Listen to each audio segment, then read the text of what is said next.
இந்தியாவின் முதுகெலும்பு விவசாயிகள் தான். அந்த விவசாயிகளுக்கான பிரச்சனை இன்றைக்கு மிகப்பெரிய ஒரு சமூக பிரச்சனையாக மாறி இருக்கிறது.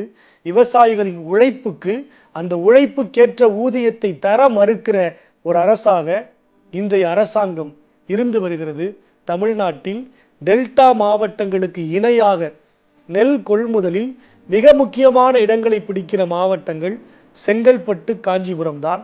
இந்த மாவட்டங்களில் நெல் கொள்முதல் நிலையங்கள், கிடங்குகள் சரியாக இல்லாமல் பல நெல் மூட்டைகள் மழை நீரில் நனைந்த காணொளி சமீபத்தில் வெளியானது.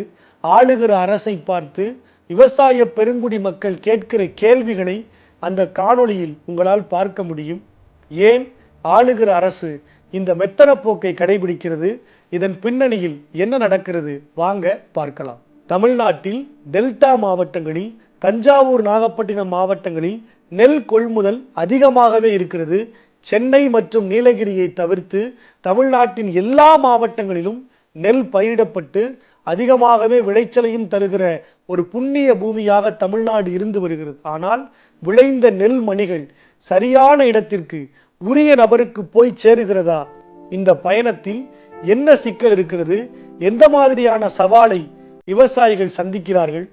கடைசி விவசாயி என்கிற ஒரு திரைப்படத்தை பார்த்திருப்பீர்கள்.